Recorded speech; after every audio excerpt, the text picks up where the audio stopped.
amigos, tudo bem com vocês? Meu nome é Vitor Dias, sou fundador da DG e esse é o podcast Dominando Demanda, que é um podcast sobre geração de demanda e marketing B2B.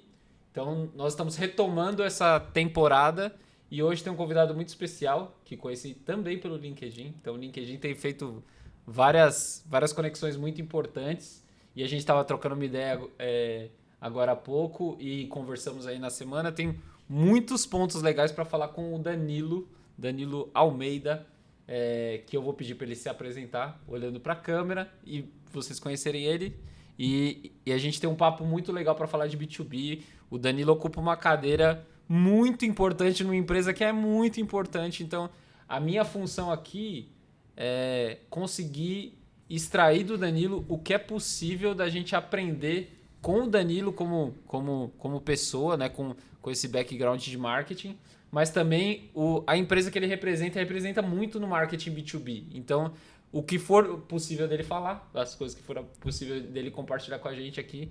Então, a gente conversou que ele vai dar algumas dicas pra gente. Então, Danilo, fica à vontade para se apresentar. Prazer, pessoal. Muito obrigado por estar aqui, né, por essa oportunidade. Meu nome é Danilo Almeida, eu sou diretor de Growth Marketing da Salesforce e espero ter aqui um tempo legal para a gente trocar uma ideia e o que eu puder ajudar, né?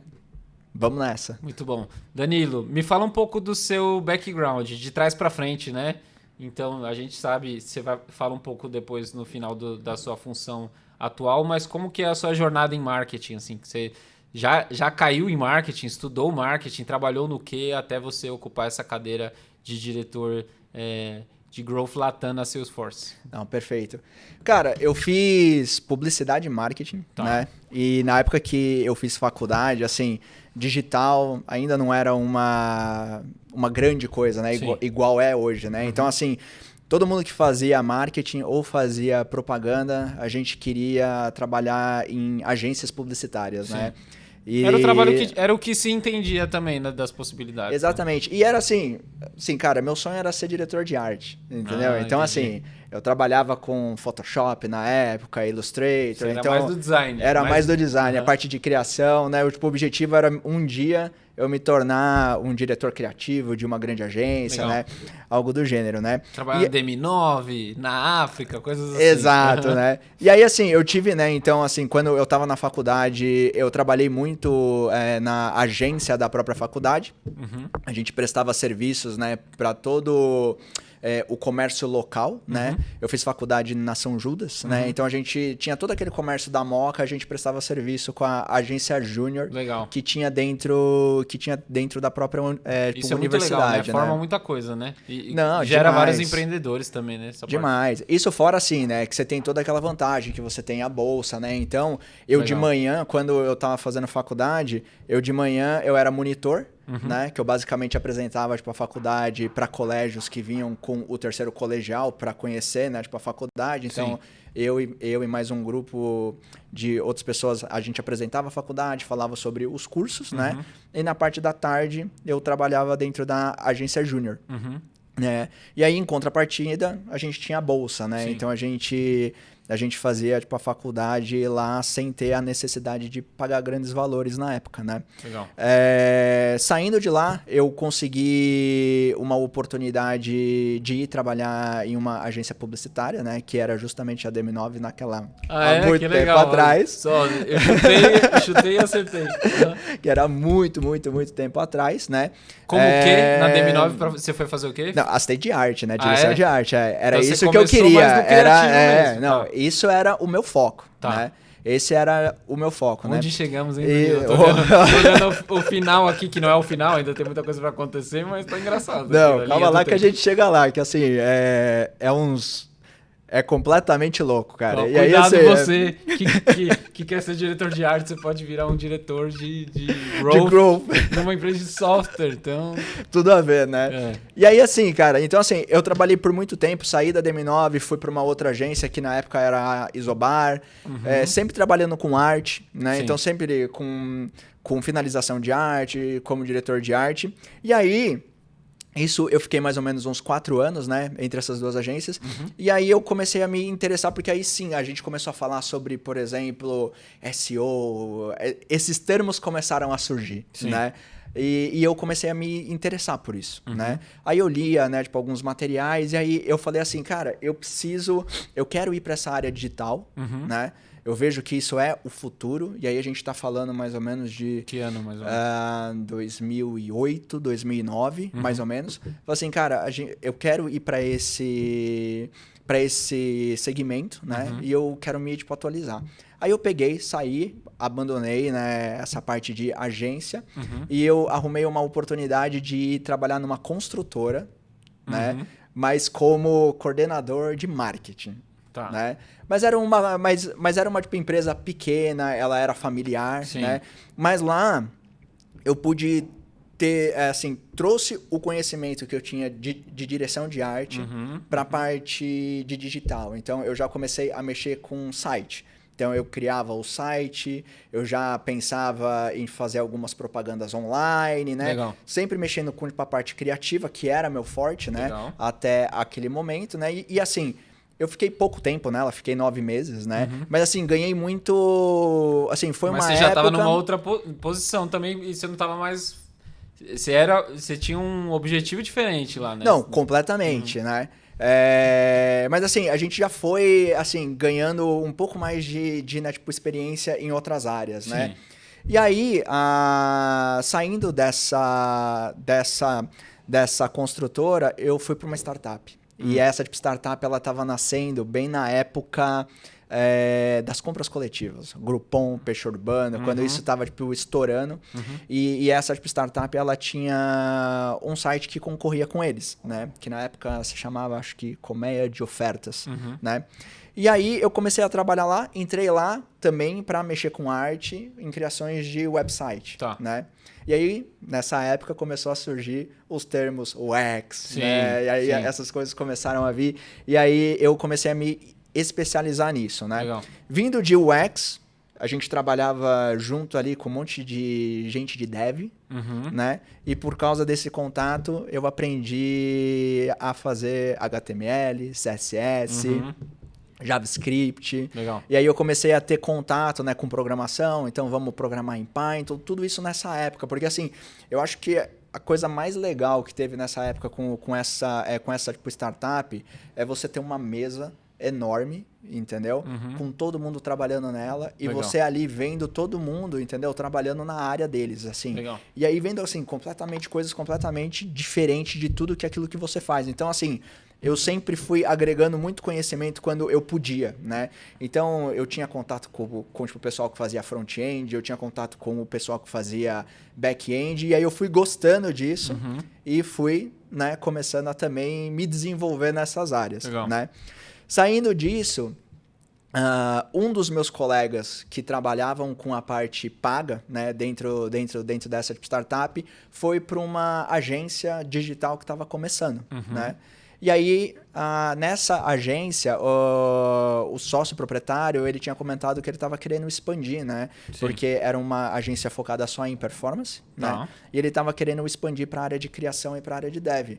E aí essa pessoa lembrou e falou assim, Danilo, você não quer vir aqui fazer uma tipo, entrevista, ver se você acha interessante? Fui. Aí fui contratado e aí lá eu já era o coordenador da parte de dev e criação, né? Aí, mais uma vez, dentro de toda essa cultura de agência, né? Você tem toda a parte de campanhas pagas, a parte de SEO, e eu sempre fui aprendendo com eles. Então, assim, eu sempre fui uma pessoa assim, super curiosa e querendo saber o que os outros faziam, né? Legal. E aí, assim, eu fui agregando conhecimento e fui aprendendo, né, todas essas áreas. Foi quando, né, LinkedIn, me acharam, né, e uma pessoa de dentro da Salesforce, né, Maíra, ela me achou, né, e ela falou assim, cara, tem uma oportunidade aqui na Salesforce e eu acho que o seu perfil dá super fit com aquilo que a gente está querendo fazer. Maíra, o que é o sobrenome dela? Grassini. Talvez eu sei quem é. Tá, vai. Depois cara, eu preciso ver assim, a foto. Pessoa ela ainda tá lá? Fenomenal. Não. Ela saiu. Hoje ela tá ela tá como, acho que, conselheira dentro de uma tipo startup. Assim, uma pessoa fantástica, maravilhosa, cheia de conhecimento. Legal. Assim, E eu aprendi, assim, muito com ela quando, né, tipo, entrei lá. Porque o conhecimento que ela tinha da área Legal. e do segmento era, assim, incrível. E aí, ela virou e falou assim... eu acho que, né, você tem todo o perfil que né, tipo, a gente precisa. Você topa fazer todas as entrevistas, todas as etapas, né, para entrar aqui na Salesforce? Eu falei, cara, mas é lógico, né? Assim, como assim, Mas né? você tinha noção? Assim, cara, É que eu tinha... qual que era a sua relação com o Salesforce antes disso? Era muito baixa, Uhum. tá? Pra falar a verdade, eu tinha um cliente na época que usava a parte de né, tipo, e-mail deles, Sim. né? Mas assim, ainda não sabia toda a grandeza, né, que era, né, tipo, a Salesforce, né? Assim, eu já tinha ouvido falar, tudo mais, mas aí na hora que você é, tipo, abordado, você começa a pesquisar. Sim. Aí você falou, vixe, que isso aqui? Na hora que eu vi, eu falei, não, é pra cá mesmo que eu quero ir, cara. Coloquei o foco, assim, cara, vou fazer isso aqui. E aí, assim, naquela época, a minha maior preocupação, né, até abrindo assim um pouco, era as entrevistas que eu ia fazer com o pessoal de fora do Brasil. Sim. Né? Porque eu falei assim, cara, vou ser entrevistado em inglês, né? Converso toda a minha vida profissional, toda falando português. E né? como que era o inglês pra você nessa época? Então, assim, eu quando tava no colégio fiz, né, tipo, alguns cursos, mas eu sempre tive uma vantagem, né, que é que o meu pai, ele não é brasileiro. Então, que legal. o primeiro idioma dele era o tipo inglês, né? E apesar de eu ter, né, tipo, crescido sem falar inglês dentro de casa, né? Eu via muito meu pai, então ele falava muito, né? Porque é muito engraçado isso, que, assim, quando a pessoa ela fica no seu estado emocional, ela geralmente fala a primeira língua, né? Sim, então, sim. quando meu pai ele ia me dar bronca, ele me dava Falava bronca em em inglês. Entendi. Exatamente. Então, assim, eu Ou sempre coisas tive... de impulso, Exato, assim, saía em inglês. em tipo inglês. Então, assim, eu sempre tive muito contato com línguas, assim, nesse sentido. Mas, assim, eu tinha um tipo inglês, né, assim, intermediário, né? Mas como você não fala todo dia, né? Então te gera aquela, tipo, insegurança falando assim, cara, eu vou fazer uma entrevista, entendeu? Com um americano. Sim. Será que eu vou conseguir... Que vai me testar, inclusive. Que vai me testar, exato. Será que eu vou conseguir, assim... passar aquilo que eu quero falar? Acho que isso era, né, tipo, uma coisa assim pra mim. E aí eu peguei e falei assim, mas eu tava com tanta vontade de entrar, que eu peguei e falei assim, não, deixa pra lá, eu faço aqui o meu, tipo, script, né? Eu vou fazer chamada mesmo, vai ter uma tela aqui com tudo que eu vou estar falando, e aí depois eu abro pra pergunta, e beleza. E na época foi isso que aconteceu. Eu tava com o meu tipo, scriptzinho bonitinho ali setado, falando aonde eu tinha trabalhado e tudo mais. Sim. E aí depois eu abria pra pergunta, e aí pergunta era uma coisa um pouco mais descontraída, você conversava e aí você conseguia, né, falar mais de boa, né? E aí eu passei por essa entrevista, né? E assim, o grande desafio ali era que tipo, a Salesforce ela era relativamente nova aqui no Brasil, né? Então, com a presença, né? Né, tipo aqui. E o desafio era justamente essa pessoa vir e dar início a esse departamento que no futuro se tornaria esse que eu tô hoje, que é a parte de marketing digital junto com growth. Sim. Né? Porque até aquele momento era uma área que era tocada por São Francisco, e um pouco também pelo Canadá, né? Então, eles é que faziam as propagandas, eles é que faziam os anúncios, né? E aí era, tipo, a oportunidade da Salesforce América Latina, né? Começar a ter um próprio hub dentro da região e tomar decisões baseados com aquilo que a gente tinha dentro da nossa região, certo. né? Quando eu entrei era só eu, né, lá para criar o departamento, né? E aí o tempo foi passando e hoje eu tô aqui, né? Depois de 7 anos dentro da Salesforce e assim, né? Sempre com desafios e desafios a todo ano que passa. Sim, sim, muito bom.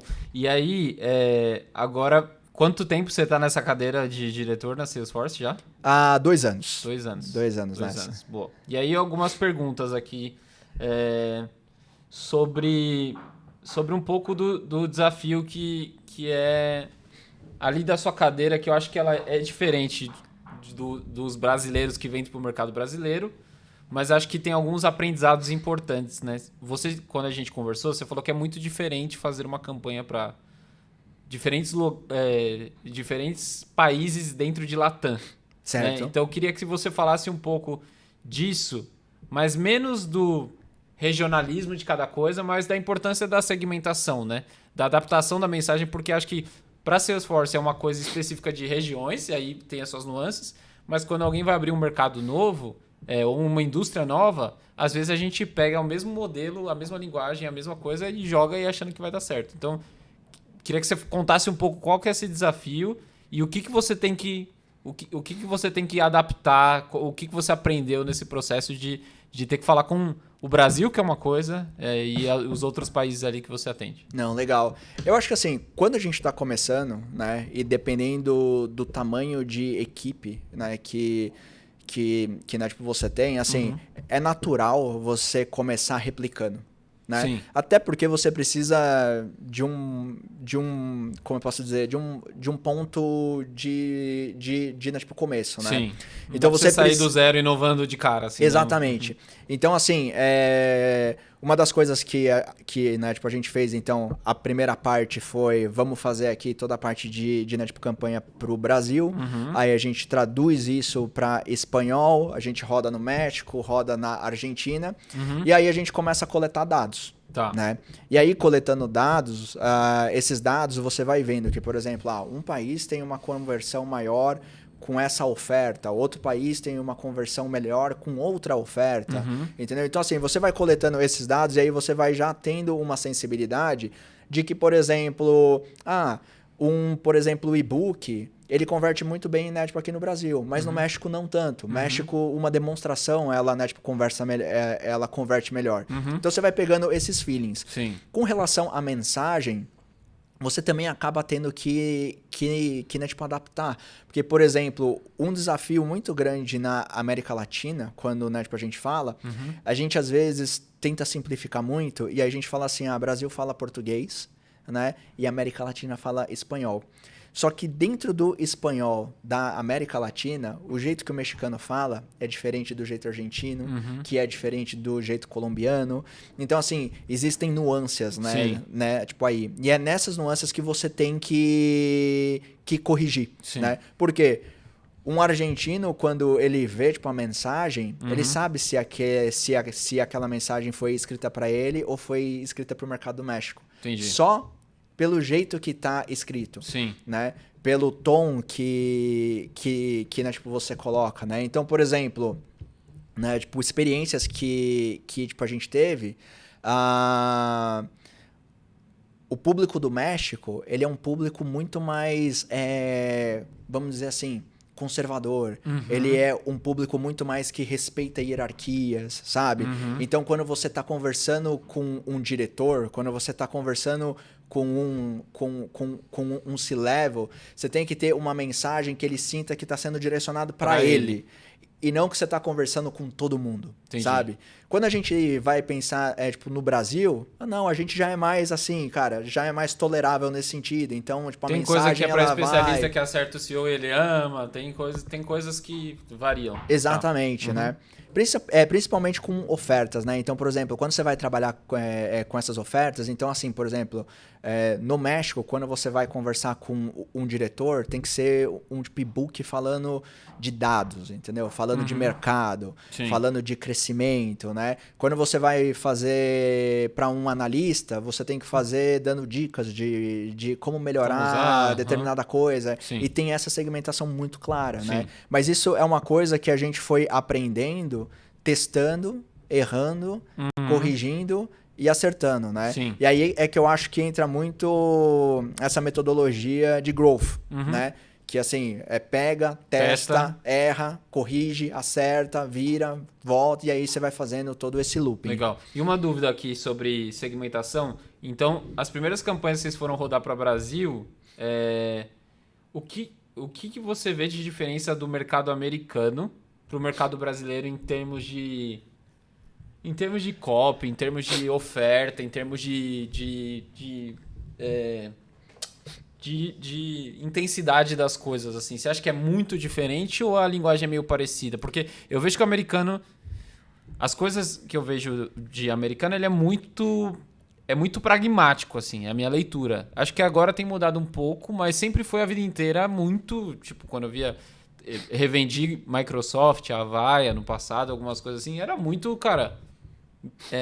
preto no branco, 1 mais 1 igual a 2. Não tinha muito o convencimento, a persuasão e coisas muito aspiracionais. Depois eu fui vendo que depois começou a mudar um pouco e ir um pouco mais para a marca, mas sempre foi muito pragmático, né? Então, qual que é a diferença assim, que você vê do mercado americano? Você que pega de lá e aprende de lá e joga para a Latam, pro brasileiro. Assim, isso é um sentimento meu, né? Tá. Mas eu sinto que, assim, ainda continua dessa forma. Eles são muito mais objetivos, tá? Então, quando a gente compara com o público latino como um todo, nós somos emocionais. Eles não são tão emocionais assim. Eles são muito mais racionais, né? Então, para eles, é muito assim, o que isso vai me ajudar, né? Então, assim... não é tão lúdico, entendeu? Quando você vai conversar com eles e quando você vai vender algo para eles, né? Muito mais prático. É muito mais prático, muito mais tipo, objetivo e vamos aonde temos que ir, né? Nós não. A gente dá sempre aquela conversa antes. Se envolve com a pessoa que tá conhecendo, sim. Tipo, exatamente. Que, inclusive, que né? Legal. É muito difícil para eles isso. Porque eles são extremamente lógicos, né? Então, assim, eu vejo, por exemplo, em muitas reuniões, né? Eu tenho até, tipo, alguns amigos, né? Tipo, americanos, que eles falam assim, cara, conversar com as pessoas que moram na, tipo, América Latina é muito difícil. Aí eu falo assim, mas, assim, por quê? Aí ele falou assim, cara, porque vocês têm 2 idiomas. Aí eu falei assim, não, como assim 2, né? Ele, não, você tá falando uma coisa... Mas você quer dizer outra. Não, exatamente, mas tem outra coisa, entendeu? Que tá aqui no paralelo, entendeu? Que tá sendo dita, que a gente não percebe, que é as entrelinhas, entendeu? Vocês têm tudo entre linhas, vocês têm muita, tipo, entre linhas. Então, assim, quando vocês falam sim, esse sim pode ser um não. E eu não tô sabendo, tipo, interpretar. Depende do tom, então, pra depende eles, do jeito que... Exatamente, né? E aí, assim, quando você compara mercados, eu sinto que, assim, o mercado americano, ele é um mercado que ele tem uma maturidade muito grande. Sim, né? Comparado com tipo, o nosso mercado. Então, assim, a gente... Em tudo, né? Em tudo, exato. A gente tá numa fase onde, quando você vai vender o seu software...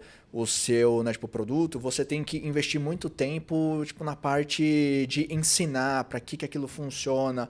Lá, não, eu sinto que a percepção, ela é muito mais rápida, entendeu? Entendi. Então você, assim, logicamente que você investe em conteúdos educacionais, mas já nem tanto porque eles já têm muito conhecimento, entendeu? O nível de consciência deles é mais alto.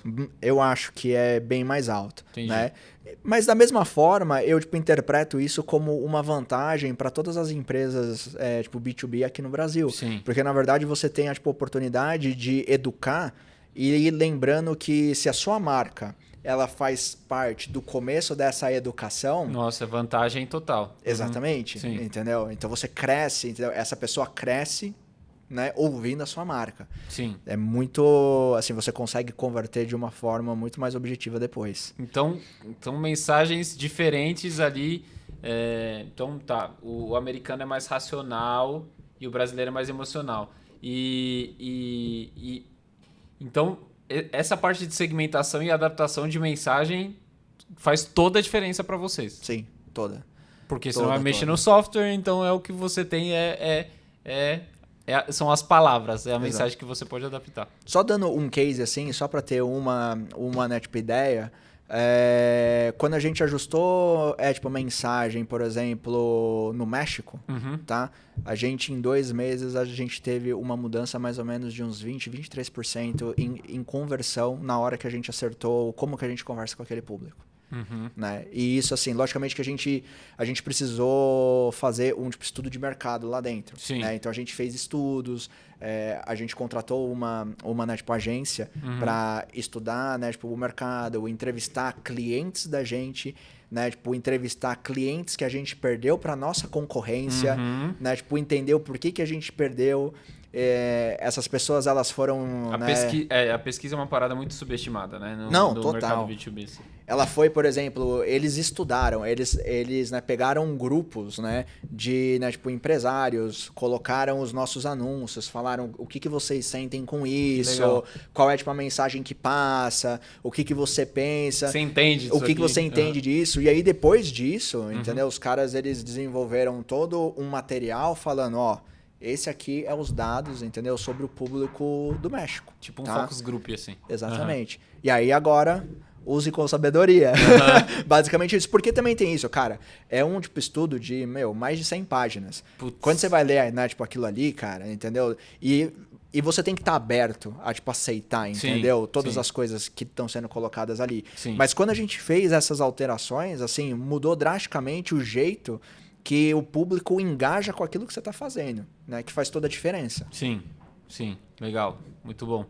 E aí, Danilo, caindo agora mais no marketês, eu te fiz uma pergunta na nossa primeira conversa, porque a gente está falando ali de hoje... a ideia não é falar de Salesforce, mas não tem como não aprender com o case e como... Cara, se não existisse a lógica Salesforce das coisas, de estágios do funil, de arquitetura, da automação de marketing, etc., ou de vendas, cara, não sei onde estaríamos assim. Então, a minha pergunta é, o quanto... É uma pergunta bem besta, mas é pra gente ter noção. O quanto o funil é importante, ter um funil estruturado, ou enxergar e usar o funil é importante... Olhando para vocês que, cara, são a prova viva da tese do funil, né? Pra gente, tudo é baseado em funil. Tudo é baseado. Lamento, pessoal. Lamento, Você, não, pra você ter uma ideia... E tá dando certo, Danilo? Super certo. Não, mas tudo é baseado nisso, sim, né? Tipo, até tipo, engraçado, porque assim, quando eu entrei, né?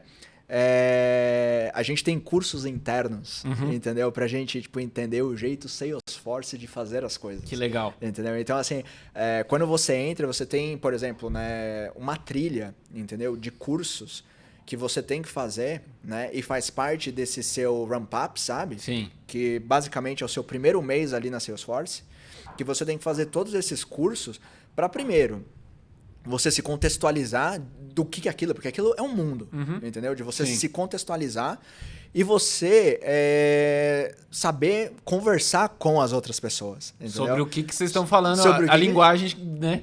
Trazer para o mesmo contexto. Exatamente. Assim. Pra você ter uma ideia, a gente tem ali meio que um dicionário de siglas, entendeu? Sim. Sabe? Porque senão, assim, se você for lá para uma reunião e ver 6 pessoas Salesforce conversando e você não você vai ficar boiando com um monte de sigla que é falado, né? Então, assim, eles têm uma preocupação muito grande de todo esse onboarding, entendeu? De você ter todos esses cursos para você não se sentir perdido, né? E aí, voltando, né, pra parte do nosso funil, assim, tudo é baseado em funil. Tudo, tá? Então, as nossas campanhas, elas são baseadas nisso. A gente tem mensagem, a gente tem oferta, a gente tem canal para cada uma dessas etapas do funil. Quando a gente está falando ainda desse tipo, funil de aquisição, né? A gente tem também todo um funil interno de conversão. Então, uma vez que a gente adquiriu esse lead ou esse tipo interesse, quais são as etapas que passam até aquilo virar uma tipo receita. Então, assim, tudo é funil e todas as nossas estratégias, elas são baseadas em cada uma dessas etapas. Sim. E pra gente é guia. Sim. Né? Pra gente poder saber em que momento a gente está conversando, com quem que a gente está conversando e como a gente deve conversar com essas pessoas. Legal. Né? E aí uma dúvida, porque quando a gente pega alguns estudos... E sabendo que nossa jornada ela é totalmente confusa, né? Às vezes você vê uma coisa e você não esquece pro resto da vida. Aí seu chefe vem, bate na sua porta e fala assim, putz, quando que a gente vai implementar Salesforce? Você fala, não, eu já estava vendo. Você nunca falou com a Salesforce, só viu um anúncio. Então, o negócio vai do unaware, do zero visitante para, tipo, oportunidade qualificada porque o outro trabalhou com não sei quem. Então, como que você... Sabendo que vocês olham bastante para funil e esse é a base de vocês. Como eu posso não me confundir e usar a arquitetura do funil para eu ter previsibilidade e quais são marcos assim que me garantem que realmente o que é e o que não é dentro do funil? Tá. A gente tem tipo alguns marcos que é assim, principalmente na hora que a gente adquire o lead, né? Porque quando a gente está falando sobre comunicação, quando a gente vai pegar esse funil de né, tipo, comunicação, que a gente fala de topo do funil, sim, meio, sim. né, final, mas a gente está falando ainda de mensagem, a gente não gerou o lead, né? Uhum. Mas uma vez que a gente gera esse lead, ele entra dentro de um funil interno, né? Certo. Que ele vai desde o MQL, né? Que entra por todos os leads que são gerados por marketing, até a parte de receita, certo. né? E aí a gente tem a tipo, evolução e as conversões, né? Então, por exemplo, como é que funciona o nosso funil de aquisição ali dentro, né? A gente tem a primeira parte que é o MQL, onde a gente está gerando todos os leads de marketing, tá? E aí eu não estou fazendo distinção de nenhum lead, é tudo mesmo que a gente gera. Tá. Esses leads, eles caem, né, na mão do nosso time de Sales Dev, que são os SDRs, tá? Os SDRs, eles vão... A gente já vai ter uma quebra aqui de MQL para aquilo que a gente chama de lead válido. Tá. O que é um lead válido? Lead válido é qualquer lead onde as informações elas são reais. E você pode conversar, e você tem um canal que você pode falar, seja e-mail... acionável, exatamente. Assim. Legal. Ele é, tipo, acionável, tá? O SDR, ele vai ter, então, na mão esses leads válidos e ele vai entrar em contato com ele. Uma vez que ele entra em contato... ele vai identificar se existe uma oportunidade dentro daquele contato. Tá? Quando ele converte isso para oportunidade, que a gente chama de estágio 1, né? Estágio 1 para a gente é igual a oportunidade. Tá. Né? Eu já tenho a primeira métrica para mim que ela é essencial, que é a conversão de lead válido para oportunidade. Qual é essa porcentagem? Para saber o que eu estou abastecendo o meu time ali. Exatamente. Tá. Se é qualificado o suficiente e se faz sentido o suficiente, né? Então, essa é a primeira conversão, né? Depois disso, esse lead, quando ele entra nessa oportunidade, esse lead ele é encaminhado para um executivo de conta, tá? E entra no nosso estágio 2, né? O que é o nosso estágio 2? O nosso estágio 2 é quando o executivo de contas ele pega essa oportunidade que o SDR converteu e ele verifica se realmente essa oportunidade existe.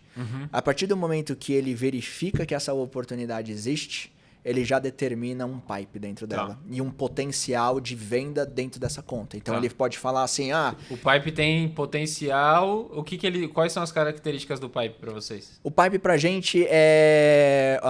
o nosso executivo, ele olha e ele fala assim, o projeto aqui, eu acho que a gente consegue vender esse produto, tantas e tantas licenças. Somando todo esse potencial aqui, eu tenho um X de dólar que é o pipe que a gente tem potencial de vender lá dentro. Tá? E ele seta lá, vamos supor, sei lá, 3 produtos aqui, Sales Cloud, Service Cloud, Marketing Cloud, vamos colocar pelo tamanho do time que eles têm, tudo mais e tal, que o cara passou para mim, eles vão precisar de, sei lá, 10 licenças para um, 15 para outra, 5 para outra, a gente tem um potencial aqui de um contrato anual de $100 mil. Pronto, $100 mil virou pipe. Beleza, virou pipe. Mas e quanto que é levado em consideração o tempo em relação ao pipe também? Não é levado. Nesse momento a gente não leva em consideração o Só tempo quer que saber esse pipe. A gente quer saber cabe o potencial. Lá dentro. Legal. Exatamente. Tá? Então a gente determinou o pipe. Tá? Aquele ali é o potencial. Quando a gente fala de tempo, o tempo pra gente, ele vai depender muito de segmento. Tá. No estágio 2 eu não levo em consideração tempo para receber ou não. Não, só potencial mesmo. É só potencial, tá? E aí, a partir do estágio 2, a gente tem mais 6 estágios. A gente vai até o 8º, tá? Que aí é uma visão muito voltada para a área de vendas e de implementação. Sim. Porque são estágios onde vai ser... O 8 é o ganho? O 8 é o ganho. Tá.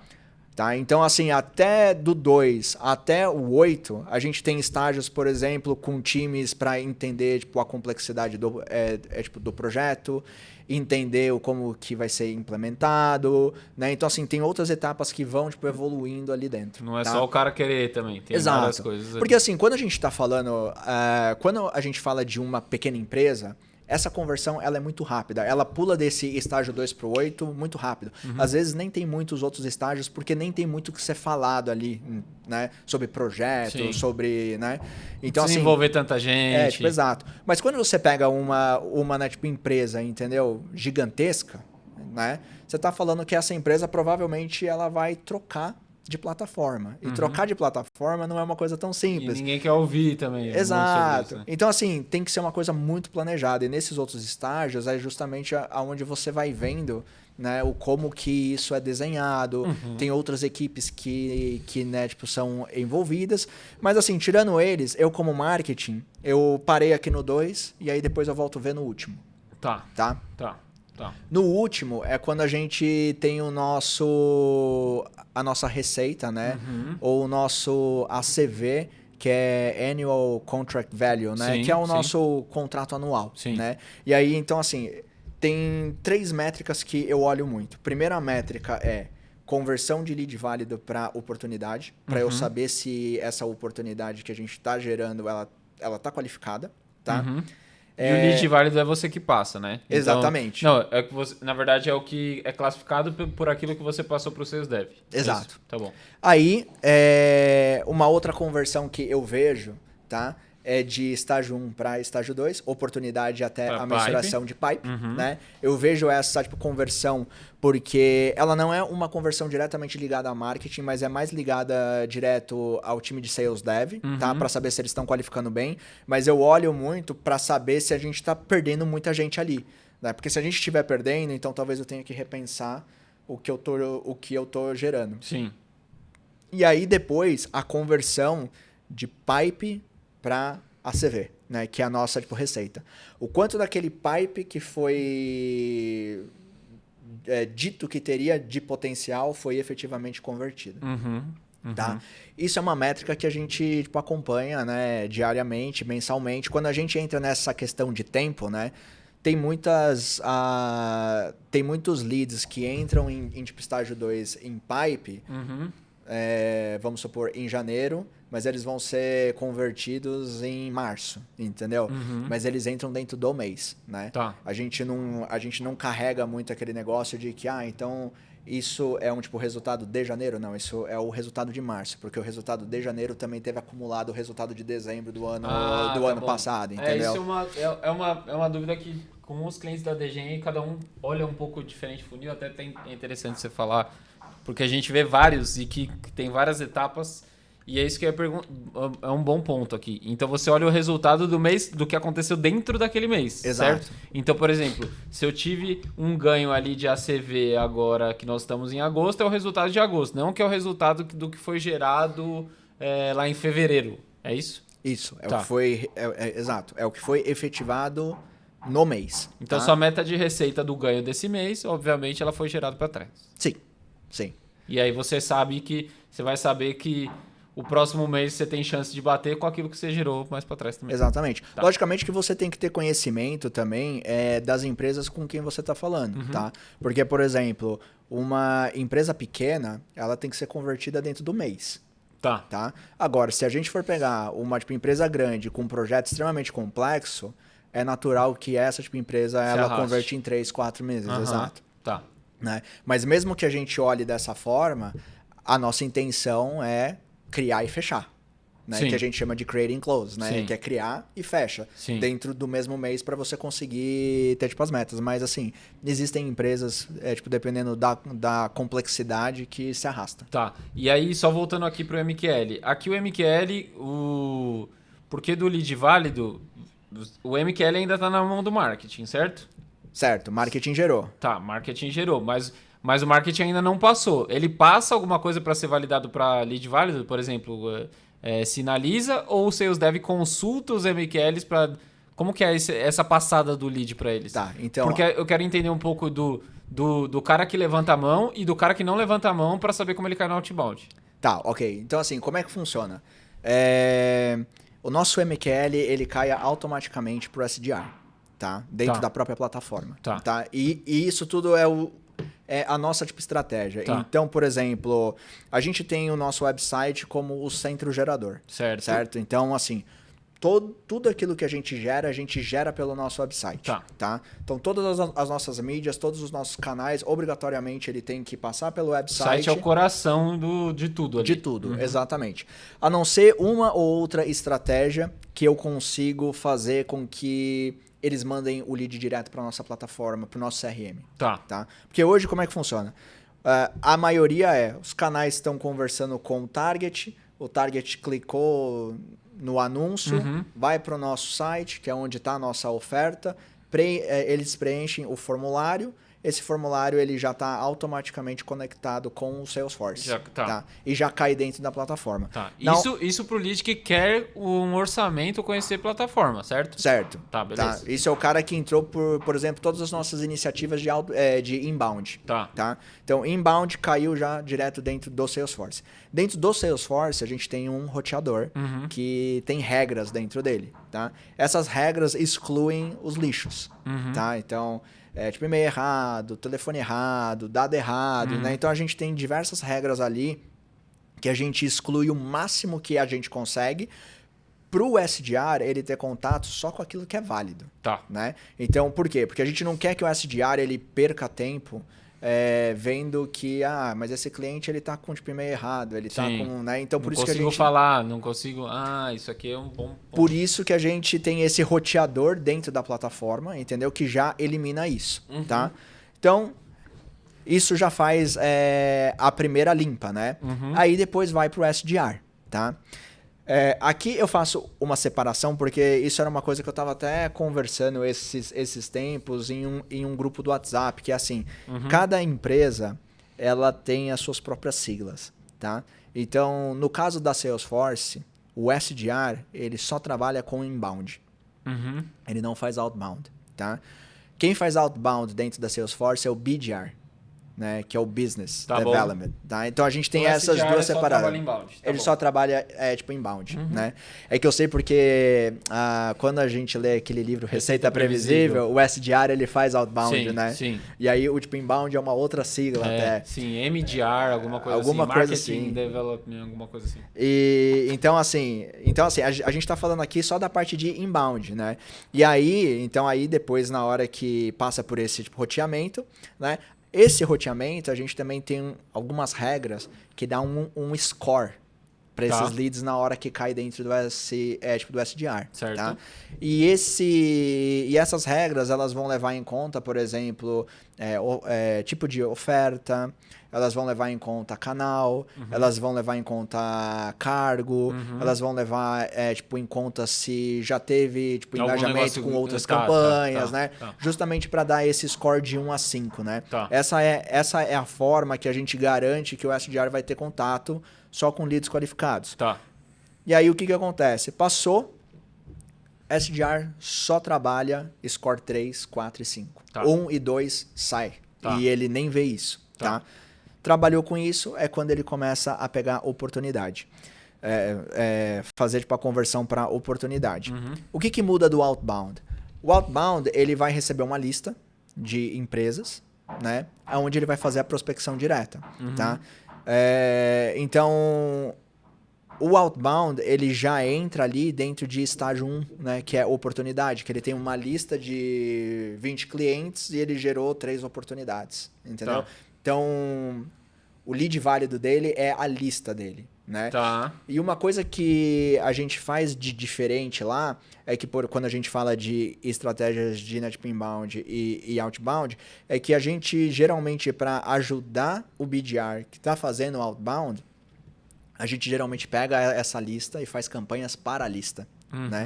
Então aí a gente tem uma estratégia só para aquela lista com que ele está falando. Com uma mensagem específica para o território dele, para o segmento dele e tudo mais.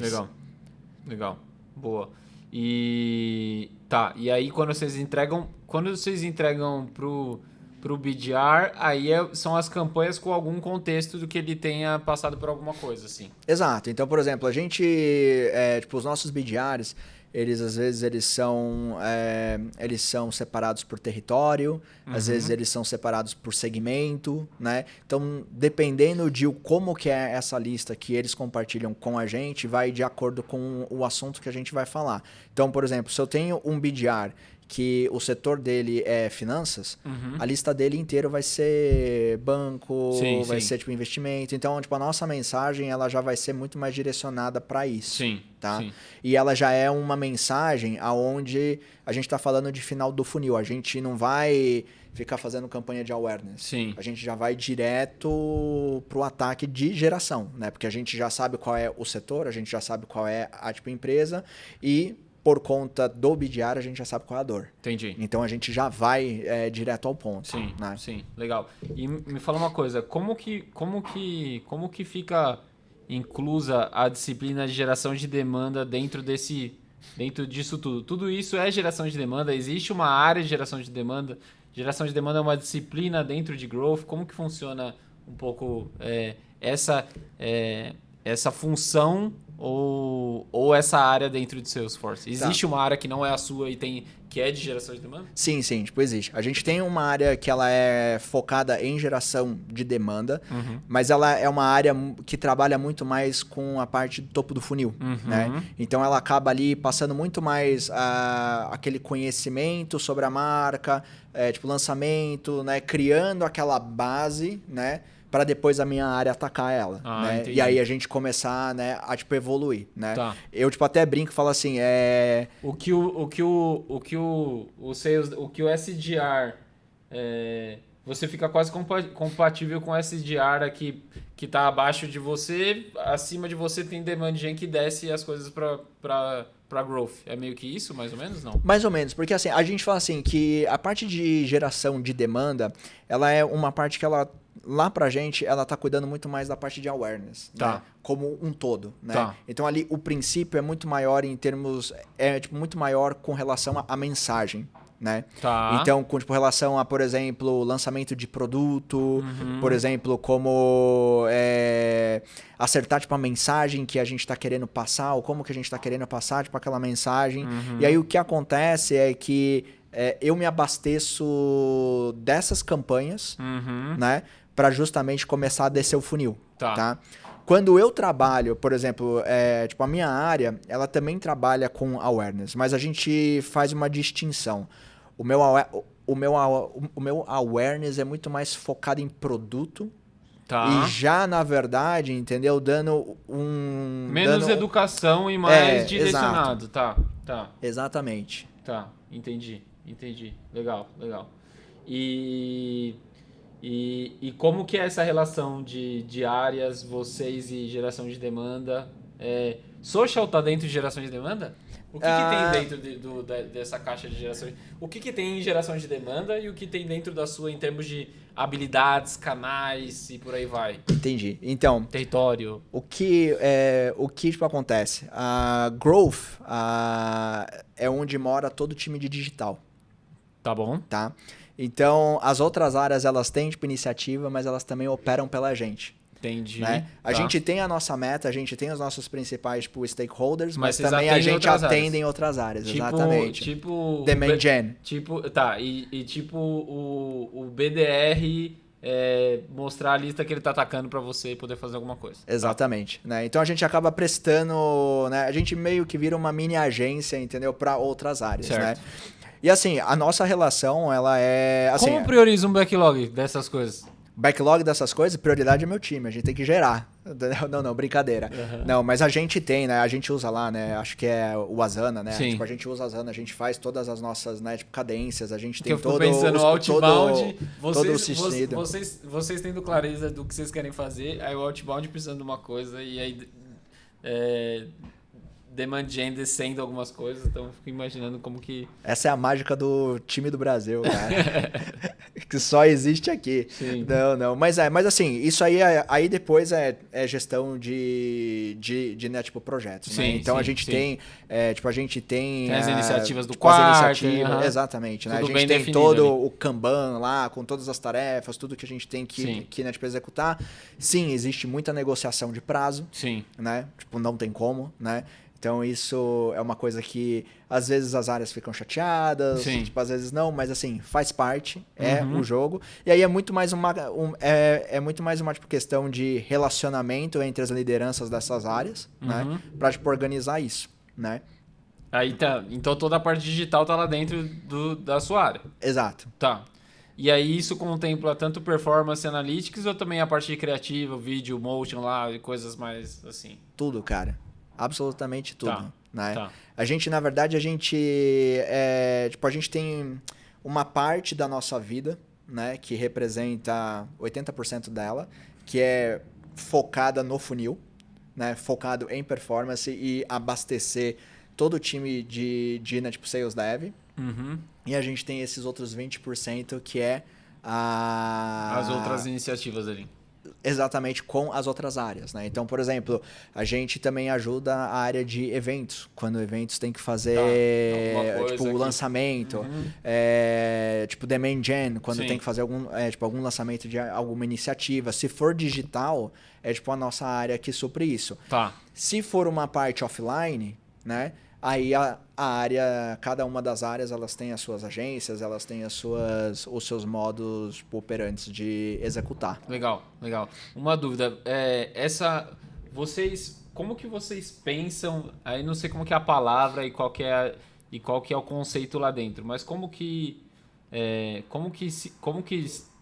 na filosofia Salesforce ou no dia a dia de vocês se executam iniciativas ou campanhas? Então, como elas nascem, como que vocês usam esse termo, campanha lá dentro? O que é uma campanha? O que é uma iniciativa? É definido em conjunto? É definido no ano? Growth tem as suas? Demand Gen tem as suas? Como que é esse assunto? Como que é o assunto campanha para vocês? Uhum. Então, assim, pra gente a gente tem, assim, a gente tem as iniciativas. Até tá? para entender, até para o público entender, porque quem faz marketing B2B vai ter esse desafio, tipo, putz, eu tenho algumas coisas que tem que ficar ligadas o tempo inteiro, que aí vai atacar muito mais brand, always on e lá. Tipo, coisas que, cara, eu preciso preencher um espaço em branco, só que também eu vou ter campanhas de varejo, seguros, lançamento de produto. Então, é disso que eu tô falando nessa distinção de tipos de campanhas. Não, perfeito. Então, assim, a gente tem as nossas campanhas always on, né? Tá tudo lá, tipo, rodando. A gente faz ajuste nelas de acordo com a performance que elas vão tendo. A gente atualiza, às vezes, tipo, ofertas. Pra gente, o Always On, ele é baseado em canal e segmentação. Tá. O que a gente muda nelas é muito mensagem e oferta. Tá. Mas a gente está sempre falando com a mesma segmentação e a gente está sempre usando os mesmos canais. Tá. As iniciativas é quando sai do Always On. Tá? Então, por exemplo, se um BDR ele chega com uma lista, isso é uma iniciativa. Que vai ser uma coisa pontual, que vai ter começo, meio e fim. Tá. E a gente vai mensurar aquele período, Tá. entendeu? Se a gente gerou ou se a gente não gerou, né? Como é que funciona, assim, a nossa criação de campanha e como que funciona, tipo, as nossas iniciativas, tá? E aí é uma coisa super tipo, importante, porque, assim, a gente tem um alinhamento muito próximo com o time de vendas e também com o time de sales dev, que é onde os SDRs ficam, Sim. tá? Basicamente, todas as nossas iniciativas de campanha, elas vêm por necessidade dessas duas áreas, que a gente, como marketing, identifica. Tá? Porque, por exemplo, a gente tem que gerar um target. Tá? Se esse target ele não tá tipo, acontecendo, eu tenho que entender, por exemplo, com o Sales Dev, o que eles estão achando das nossas campanhas e qual é o feedback que eles têm pra gente saber o que a gente vai tipo, alterar. E a gente também tem que alinhar com vendas, que é o time que está de frente, conversando com o cliente para saber como que o cliente está recebendo as mensagens. Né? De acordo com esses feedbacks, tá? É o como a gente vai atualizando as nossas campanhas ou criando campanhas novas para novas necessidades, Sim. tá? Então, assim, é tudo com base em feedback deles, né? Então, por exemplo, assim, hoje você fala assim, mas como é que você alinha a sua meta de marketing com a meta de vendas, né? Porque, assim, isso existe e isso é normal, né? Marketing tem uma meta, geralmente, vendas tem outra meta, essas metas muitas vezes elas não se conversam, né? E elas não se conversam por quê? Porque marketing não é responsável por 100% da meta de vendas. Sim. Né? Marketing tem uma porcentagem ali, que pode ser 50%, 60%, 30%, tipo, depende, né, de cada uma dessas estruturas. Mas aí o que a gente faz? Eu percebi o quê? Que na hora que o time de Sales Dev, que é o meu principal stakeholder, né, e aí eu já ponho isso logo de cara, porque o que acontece? O time de SDR hoje, 95% ele depende da minha área. Eu abasteço eles com 95% de todos os leads que eles trabalham. Sim. Né? Então, assim, o que vem mais? Eles dependem. O que é o restante, já que eles não fazem outbound? Esse 5% vem de eventos, esse 5% vem de outras iniciativas que acaba respingando ali para eles. Tá. Mas esses 95% vem da minha área, vem de canais digitais, vem das iniciativas que a minha área ela tá gerando, né? E então, assim, é um time que depende de mim, certo? Na hora que determinam a meta que eles têm que seguir, é racional que eu seja responsável por 95% dessa meta. Sim. Certo? E uma coisa que eu percebi foi que se eu bato a meta deles, eu bato a minha fácil. Entendeu? Então deixa eu focar na meta deles e deixa eu absorver a meta deles como uma responsabilidade minha, tá? Que a minha meta, ela vai ser... Por consequência, ela vai ser atingida. Porque a meta deles é mais agressiva que a minha. Entendi. Entendeu? Por que ela é mais agressiva? Porque assim, quando a gente está falando de marketing tem a parte que é responsável diretamente pela conversão, mas também tem a parte onde influencia a conversão. E a gente se abastece desses dois números. Então, para você chegar na minha meta, eu posso ou ser responsável diretamente ou influenciar. Entendeu? Inclusive, isso é importante, que eu queria até saber como que vocês classificam isso. Tipo, vocês têm um KPI para isso, porque principalmente B2B tem muito disso, tá? Beleza. Aqui o cara foi totalmente gerado novo veio do marketing. Mas aqui teve o cara que rodou no evento, foi impactado. Como que vocês dividem? Vocês mensuram isso de uma forma sistêmica? E como que é isso? Como que vocês configuram ou olham para isso para saber? Beleza, então eu tenho minha meta, eu sei que eu vou... Até para atender essas demandas paralelas aqui que vão me pedindo coisas, um apoio, como que eu vou saber que aqui eu ajudei de fato e aqui ou não, entendeu? Entendi. Porque no novo é fácil, no que você gera é fácil, mas ali o que você apoia ou acelera, como que vocês mensuram isso e classificam dentro de um CRM ou de um report? Assim? Então, existe assim, o peso ele tá sempre na primeira fonte. E na fonte de criação e na fonte de conversão. Original e last source. Exato. O que vem no meio, entendeu? Ela é uma participação. Então, por exemplo, como é que funciona? Se um BDR, ele vai lá e ele cadastra aquela empresa dentro do sistema e essa empresa não estava lá dentro, o source foi ele. Ele foi a fonte, ele cadastrou. Entendeu? Então, o marketing não criou aquele lead. Tá? Mas aí esse lead, ele participa de um evento, ele participa de uma campanha, ele participa de outra coisa e ele vai preenchendo, entendeu? Os touches aqui, aqui no meio, até ter uma conversão. De lessers lá, que pode ser depois pago alguma coisa. Ou pode não ser. Né? E aí você vai dando pesos para isso, tá? Então, assim, tudo o que não foi criado por marketing, tá? Ele entra como que marketing influenciou e não como marketing criou, entendeu? Agora, tudo que é criado, então assim, basicamente, o meu time, a gente trabalha 100% com criação. Né? Por quê? Porque a gente está gerando ali. Porque se ele não for, inclusive, isso é uma coisa até, assim, bom para fazer a diferenciação. Porque eu sei que às vezes os times, eles batem cabeça com isso. Né? Porque você pode pensar assim, E se tiver algum momento que o SDR começa a trabalhar um lead que, na verdade, o BDR já está conversando? Como é que é feita essa relação? Também. Porque as nossas campanhas, elas estão falando com todo mundo. Todo mundo. Exatamente. Nesse caso, o SDR, ele automaticamente identifica que existe uma outra pessoa tocando aquela conta e ele tem que converter para a conta da outra pessoa, tá? Então, por exemplo, então aí o marketing já não criou esse lead, ele entra só como uma influência, tá? O SDR, ele toca aquilo que é novo. Né? Então, tudo que é tocado ali, e essa meta tá a principal, ela tá em original source ali. Exato. Tá. Então você consegue fazer a diferença aí. E aí a gente, dentro da própria plataforma, a gente tem essas métricas de o que marketing gerou e o que marketing influenciou. Tá? E aí você tira, porque a gente é responsável pelos dois resultados. Né? Logicamente que, né, aqui para influenciar você tem pesos diferentes, né? Mas assim, aqui você está falando de tickets maiores, né? Sim. E aqui tickets menores, né? Então assim, você é responsável por tudo isso. Então, eu fiz esse paralelo.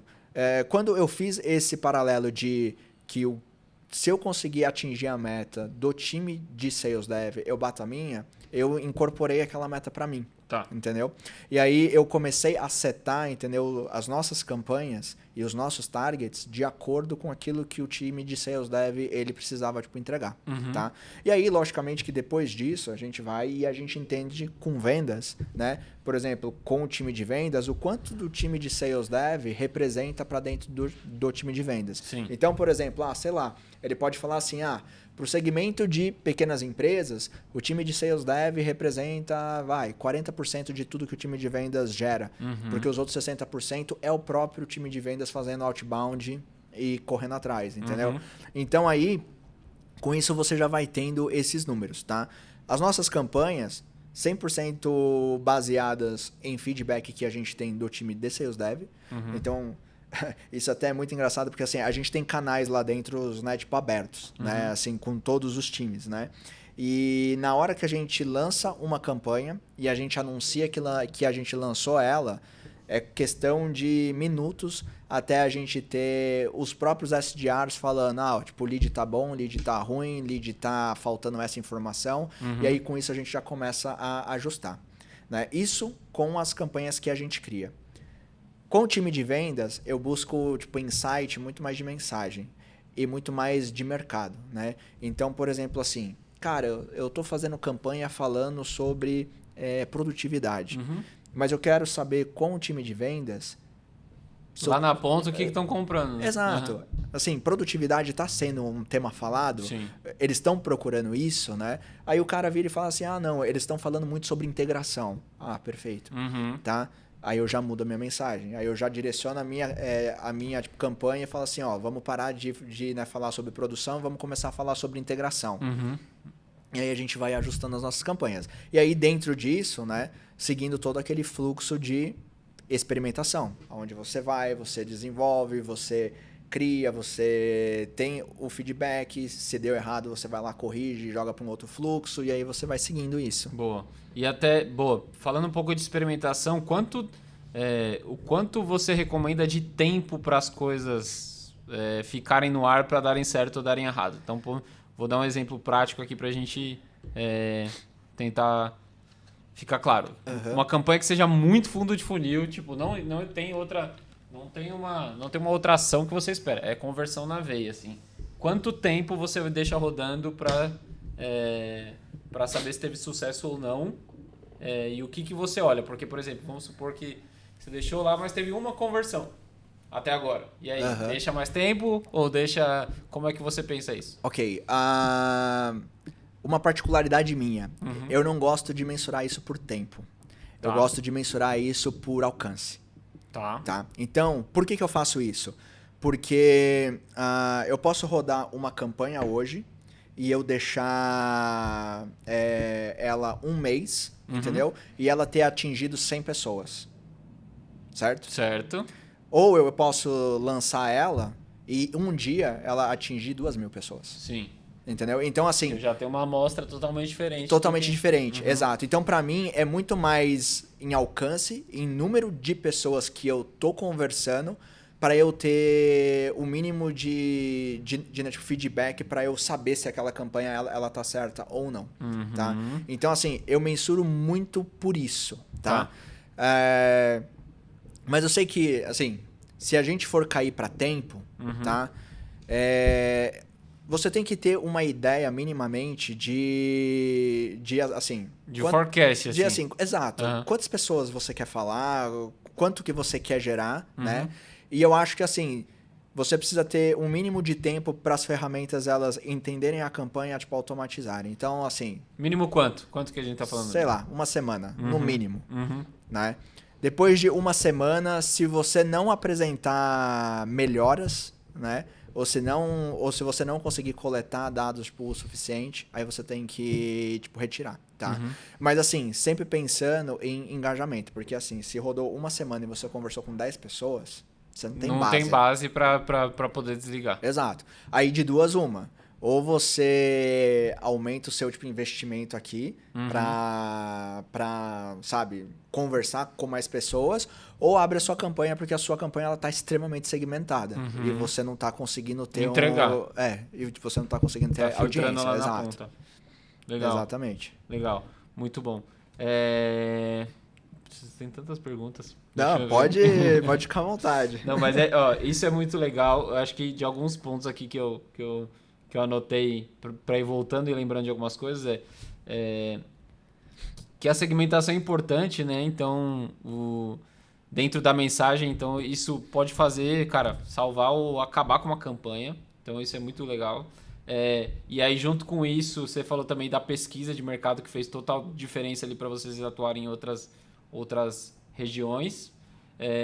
Essa dica de que o site é o coração das coisas também acho que é uma coisa importante, que às vezes as empresas que não precisam ser a Salesforce, mas, cara, com a capacidade que tem, com as ferramentas disponíveis, tem muito site que é muito menosprezado, né? Sim. Então, às vezes isso também acaba atrapalhando muito. E esse ponto do alcance do tempo é interessante porque tem esse... Às vezes fica nessa dúvida de se eu desligo ou não, porque eu fico na dúvida quando a gente faz algumas coisas de, beleza, subimos, gerou um resultado hoje, tipo, subi no dia, gerou no outro. Beleza, tudo indica que vai ser bom. Mas aí fica esse e não acontece nada, não acontece nada, não acontece nada, não acontece, não acontece.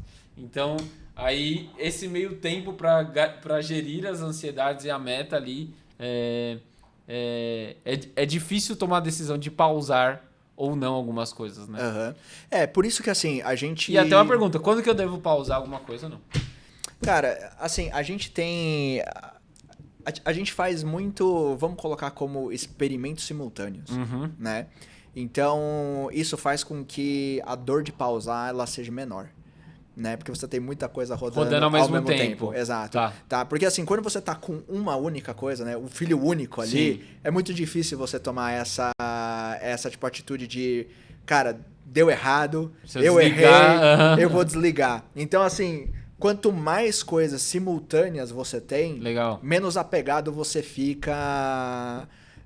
as campanhas que foram criadas e você vai pausando sem dor na consciência, sim, sabe? Porque você tem da onde porque você tem se outras, respaldar. Exato, né? Então, assim, isso é uma tipo, estratégia que tipo, a gente tem de ter múltiplas coisas rodando justamente pra gente não ter esse apego, tá?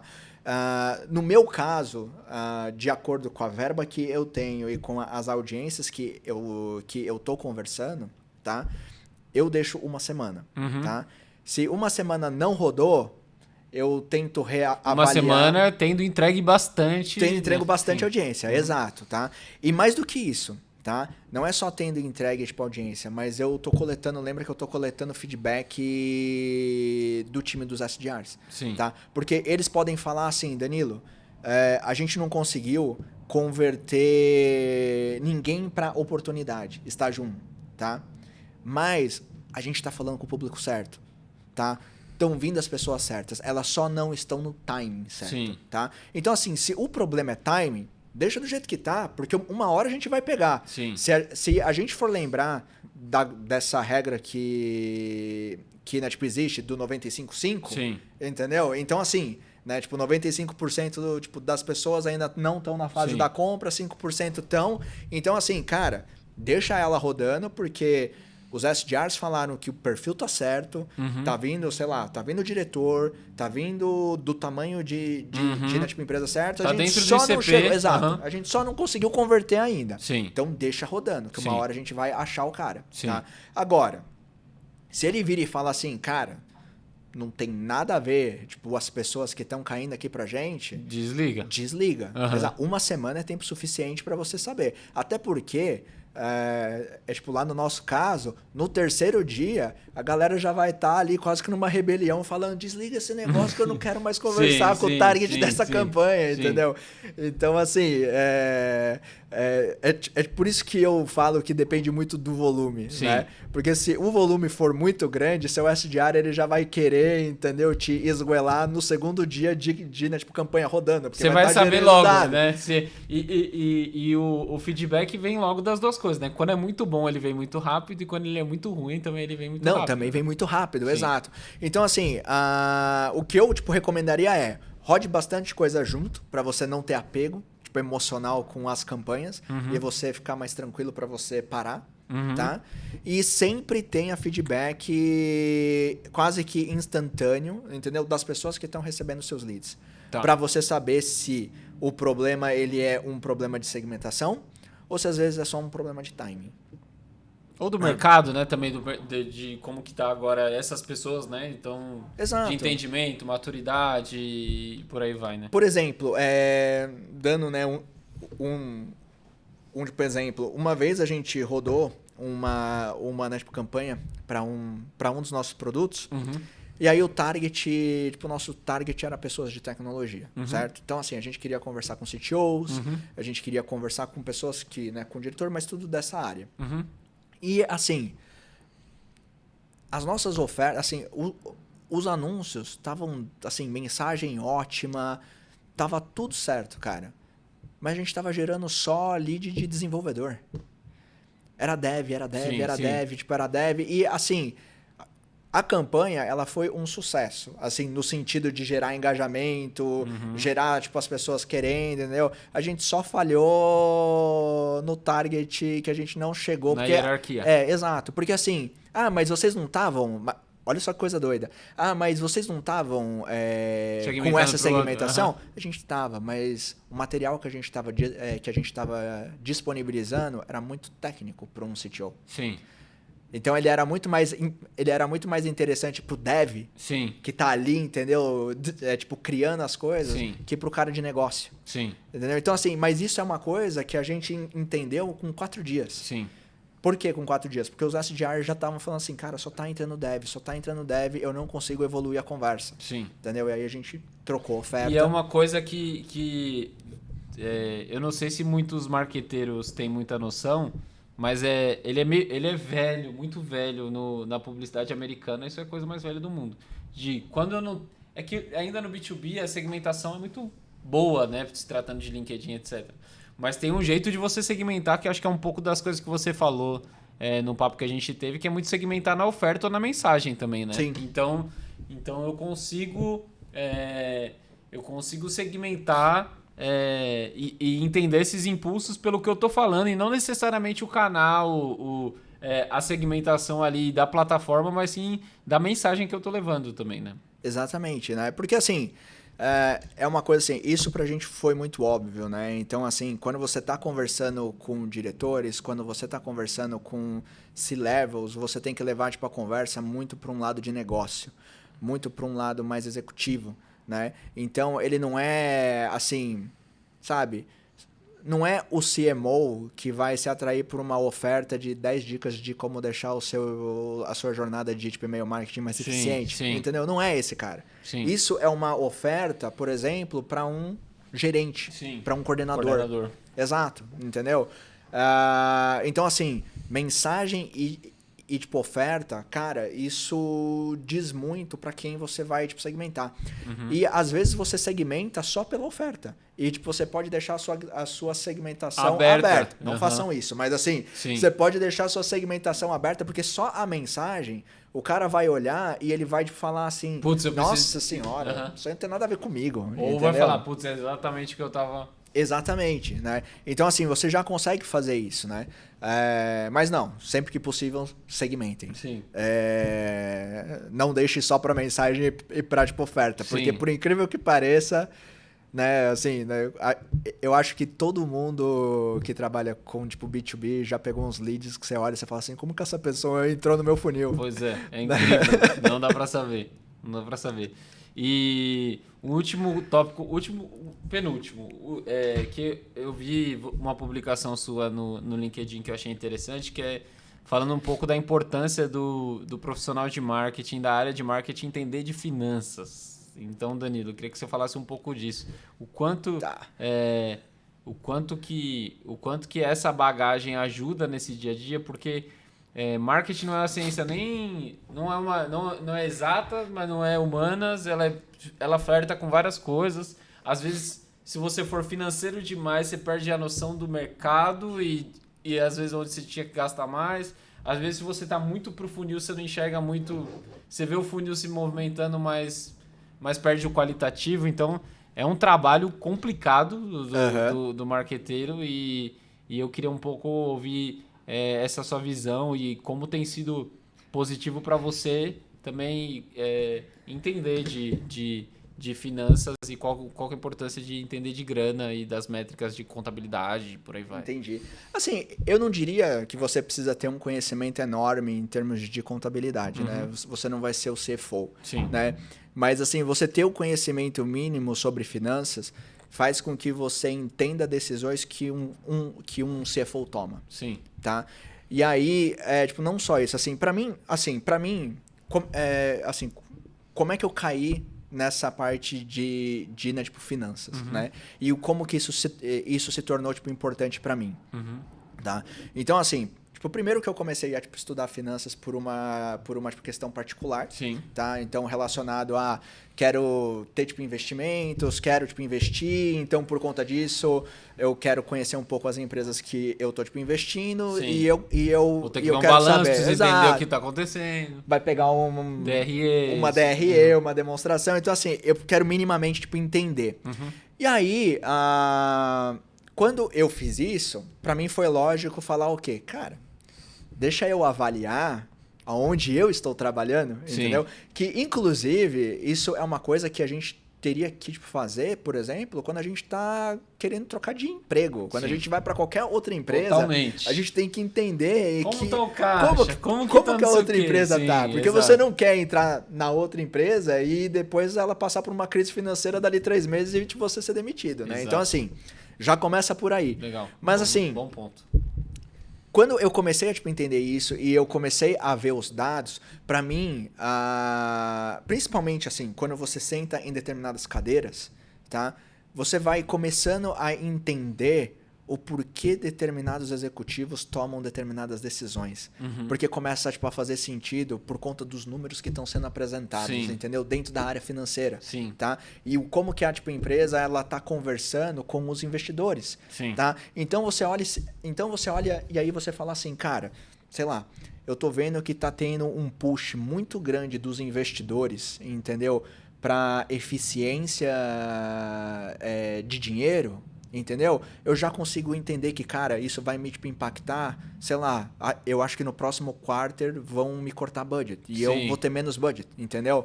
Sabe? E dito e feito, entendeu? Passou o quarter, a gente vai reduzir em 20% porque o budget. O nosso budget vem de algum lugar. É isso que às vezes o povo não tem noção disso, né? Por que tem muito, por que tem pouco, né? Por que caiu, então... Exatamente. Dá pra se prevenir, dá pra se antecipar de algumas coisas, né? Não só isso, mas assim, você também tipo, entender quando o CFO cobra determinados resultados.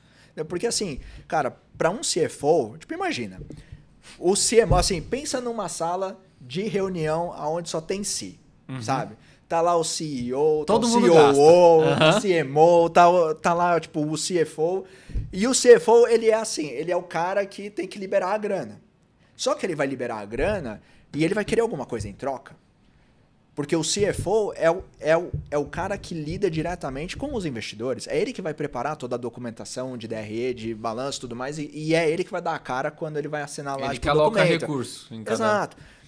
Aí pensa o CMO chegando lá falando assim, cara, eu preciso de, sei lá, $1 milhão, entendeu? Pra fazer, tipo, campanha X, Y, Sim. Z, tudo mais e tal. E ele vai falar assim, tá, legal. Isso vai trazer quanto de retorno, Sim. né? Ah, não, isso vai trazer aqui uma coisa... Não, mas o que eu consigo tangibilizar? Sim. Porque eu tenho que mostrar número, Eu entendeu? tenho caixa aqui pra reportar, eu tenho Tipo, exatamente. lucro. Porque assim, pra mim eu dou essa verba pra você... Ou dou pra alguém. P&D, Uhum. ou dou para desenvolvimento né, tipo, produto, ou eu dou, entendeu, para outra área, entendeu? Então, assim, você tem que ter minimamente essa noção para saber o quanto que o seu trabalho e o quanto que a sua área, ela impacta no número da empresa, Sim. tá? Para justamente você conseguir defender, né, tipo, as suas ideias e você conseguir, tipo, defender para onde que você quer ir, né? Fora isso, assim...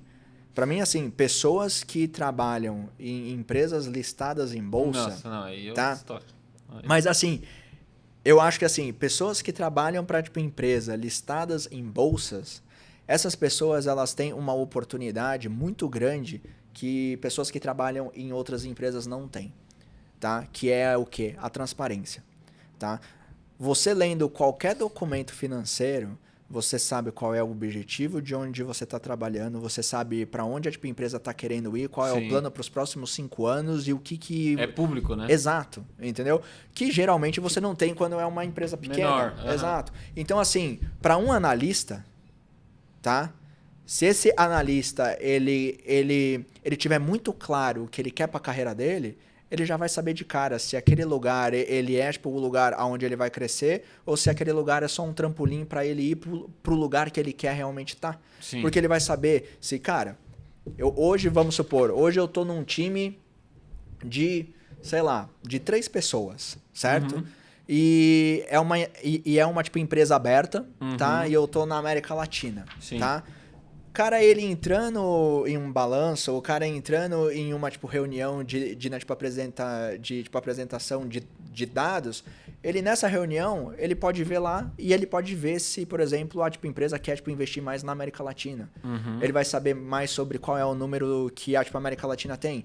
E se ele entra lá e o cara fala assim, nosso objetivo para os próximos 5 anos é crescer 50% na tipo, América Latina e com isso a gente vai ter que crescer o time. O cara olha e fala assim, putz, hoje eu tô num time de 3 pessoas. Amanhã, entendeu? Daqui 5 anos, esse time tem tipo, um potencial para ser de 20 pessoas, 30 pessoas. Hoje eu sou um analista sênior. Cara, eu tenho margem para crescer para gerente, eu tenho margem para ser um diretor, eu tenho margem. Então ele consegue projetar, né? E isso tudo é assim, se você tiver...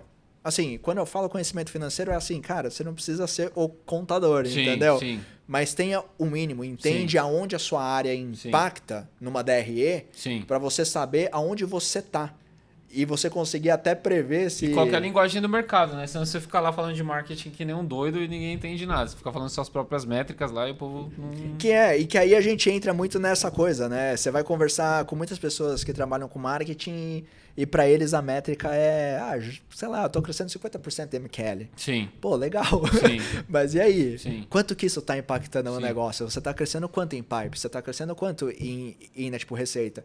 Porque eu lembro de uma coisa que foi até um cara de finanças, mas ele era de uma outra tipo, empresa, que ele chegou para mim e aí ele tava contando uma tipo, história dele, que ele virou e falou assim, bicho, marketing é o seguinte, os caras falam, mas assim, eu quero só entender a última linha do negócio, entendeu? O que aquela última linha vai mudar. Conecte tudo a isso aqui, né?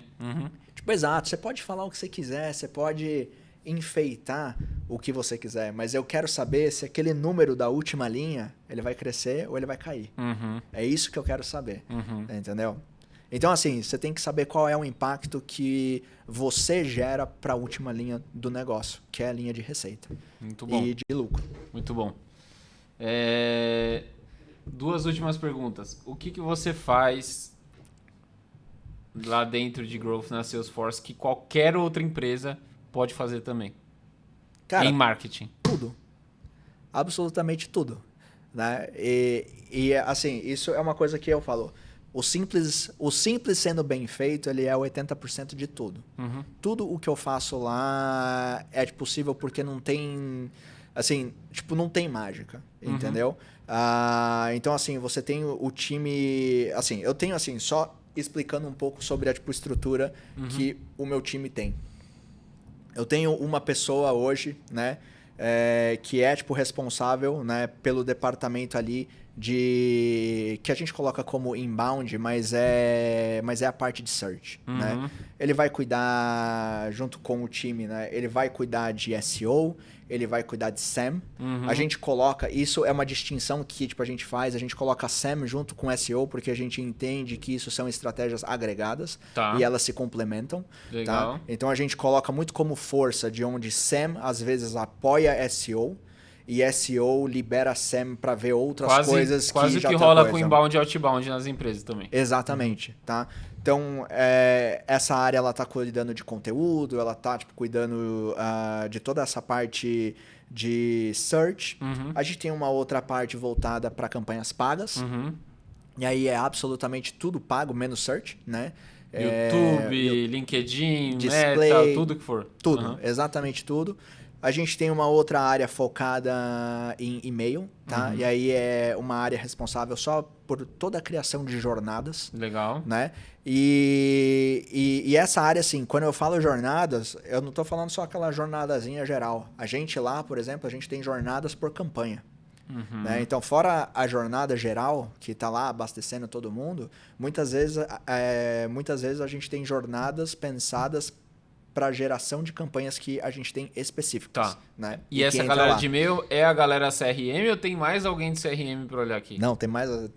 Tem mais vários, vai. Tem. Aí tem a parte, vamos lá, tem a parte de BI, a parte do CRM mesmo, que vai ficar lá, levantando todos os KPIs, fazendo todos os dashboards, né, criando todos os funis que pra gente conseguir ver, fazer, integração junto com os funis de venda, junto com, funil de Sales Dev, Legal. junto com o de marketing, e criando todos os dashes. A gente tem uma outra área que ela é a área de redes sociais mesmo, né? Mas aí a parte que a gente coloca como redes sociais orgânica, né? Que é a parte que vai ficar só com conteúdo, Sim. gerando conteúdo. E a gente tem a parte do website, né? Que é justamente o time que cuida para a gente migrar as nossas páginas, a gente criar landing pages, a gente atualizar conteúdo, Sim. garantir que a gente está sempre com o mesmo conteúdo que o site americano. Então, assim, essa é a nossa composição de time, né? E o que cada um faz é exatamente o que qualquer outra pessoa dentro desses times fazem. Sim. A nossa única diferença, que não é uma diferença, é que assim, eu olho o nosso time muito baseado em dados, e eu olho o nosso time muito bem integrado com Sales Dev e vendas. Legal. E esse, pra gente, é o que é o nosso diferencial. Eu tenho, por exemplo, reuniões semanais com os líderes de Sales Dev e de vendas. Todas as semanas. Sim. Muito bom, muito bom. E aí, última pergunta, qual dica você daria para mim, como um profissional de geração de demanda, e aqui sentado nessa cadeira com alguns ouvintes ali que tem que gerar demanda para as empresas, para o SaaS, para as empresas de serviço B2B, qual dica você me daria? O que você me recomenda aprender ou entender? Então, putz, Vitor, você tem que entender isso daqui, ou foca nisso daqui. Então, se eu pudesse dar uma dica, não pode ser mais do que uma. Ai, caramba. Cara, é que, assim, é uma dica que, assim, ela é meio... É uma dica normal, né? Mas eu acho que, assim, é dados. É um CRM bem montado, entendeu? Aonde você consiga... Porque, assim, se você tiver um CRM bem montado, você vai ter resposta para todas as suas dúvidas, entendeu? Absolutamente todas as suas dúvidas, né? E hoje, né, trabalhando na Salesforce, vendo outras empresas, né, que implementam CRM, tá?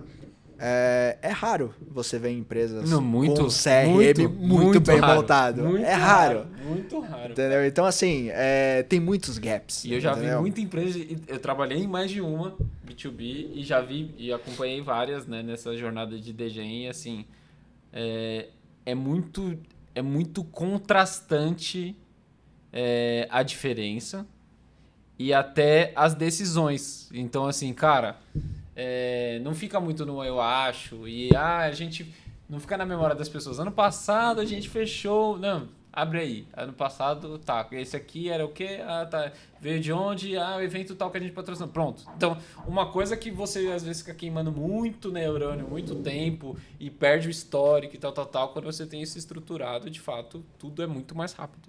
Não, mais rápido, responde as suas dúvidas. E uma segunda dica assim, tem que estar integrado com o time de vendas. Sim. Sabe? E tem que entender muito bem. Eu acho que marketing, no geral, né? Tipo, a gente às vezes... Tipo, existe aquela coisa, né? De que todo mundo quer dar pitaco em marketing. Sim. Né? Todo mundo nasceu meio marqueteiro. Sim. E todo mundo... E eu acho que, assim, esse hábito que ele realmente, tipo, existe, ele às vezes fere um pouco a pessoa que trabalha com marketing, entendeu? Sim. Mas assim, se conseguir deixar isso de lado e realmente ouvir, entendeu? Né, tipo, aquilo que tem, logicamente, né, com todos os limites, entendeu? Tudo mais e tal, mas você conseguir tirar a tipo, essência e entender que o time de sales dev e o time de vendas, eles sim têm muito que contribuir para a sua tipo, estratégia, você consegue, assim, transformar o business, assim, com certeza. Sim. E você falando isso, eu até me lembro... Você falando foi voltando algumas memórias, assim, que eu até fiz um post sobre isso, mas registrando todas as ideias... Tudo que deu muito certo do que eu fiz, a ideia não foi minha. A maioria não foi minha. Em qual sentido? Agora, pegar o que não era muito claro e tornar alguma coisa, aí acho que esse é o nosso trabalho, né? Então, de, por exemplo, sentar numa reunião de vendas, aí ver um vendedor vendendo, aí você fala, entendi, ele vai por aqui, tá, então vamos trazer o conteúdo para cá. Ou você ouvindo uma nova feature de produto, por que aquilo nasceu, então a maioria das ideias, das campanhas que deram certo, eu vejo muito mais elas surgindo de vendas para marketing e do CEO para marketing, do que marketing empurrando goela abaixo, assim, tipo, deveríamos fazer isso. Então, de fato, é uma coisa que ao longo da minha trajetória só me ajudou. Inclusive, eu sempre, quando eu estava em house, né, nas empresas, eu tinha um playbook na minha cabeça muito claro. Eu queria entender como o CEO enxergava o produto, para eu conseguir sempre estar conectado com a cabeça que... Se eu estiver sempre alinhado com o que o CEO está enxergando, perfeito, não tem como eu ter desalinhamento em nada. Nem de receita, nem de posicionamento, nem de competidores, nada. Então, era isso. Então, eu precisava, pelo menos, algum dia conseguir falar e ouvir, apertar a mão e fazer uma pergunta. Então, isso me ajudou muito. Essa é a primeira coisa, CEO. A segunda coisa, para mim, era quem é o melhor vendedor? Aí, o melhor... Vou dar um exemplo aqui. Quem é o melhor vendedor da Telesul que eu trabalhei? Que veio a Make One. Não, cara, o que vende mais é o Davi Lopes. Beleza. Aí eu ia lá no Davi. E aí, Davi, tudo bem? Quais são os contratos aí? Fechei isso aqui. Lá. Por quanto você vendeu? Tá. Quem comprou? Por que vendeu? O cara tentou desistir? Quantas pessoas envolvidas? Por que essa galera paga tão caro? Por que pra eles não é... Por que foi mais rápido? E saía com um caderno, saía igual essa folha aqui, você vai ver essa folha aqui depois. Muito claro de coisas que, cara, o cara demorou 10 anos vendendo telecom, muito mais, 15, 20, que aí em uma hora... Exato. Então a gente aprende, né? Exato. Assim, eu converso muito com o nosso time de vendas, né? E geralmente eu falo para eles assim, cara, vocês são a linha de frente. Sim. Vocês estão lá. Eu tô sentado numa cadeira, entendeu? Tipo, olhando para um monte de número. Sim. Entendeu? E esses números, eles não estão falando para mim, eles não estão contando para mim. Eles não falam com você. Exato. A história pessoal, tipo, da pessoa, entendeu? Para mim, as pessoas, elas Nossa, tem que falar isso, né? Tipo, as pessoas são números pra mim, né? Mas assim, mas assim, eu tô vendo números, Sim, entendeu? vai, E o cara de vendas tá ali, tá lá na frente você conversando. Você tá num helicóptero, né? Tá tendo um caos, assim, Porto Alegre, né? Você tá no helicóptero e a galera tá lá em cima Exato. tirando gente do... Então, assim, se o cara de vendas vira pra mim e ele fala assim, Danilo, o tema é esse, o tema é esse. Ponto, entendeu? E assim, cabe a mim, entendeu? Como profissional de marketing, eu encontrar a melhor forma de me comunicar com ele, entendeu? E pronto, sabe? Então, assim, se a gente faz essas separações sem muitas vaidades, entendeu? E a gente toca nisso daí, cara, a tendência é só de prosperar. Aonde é que a coisa fica,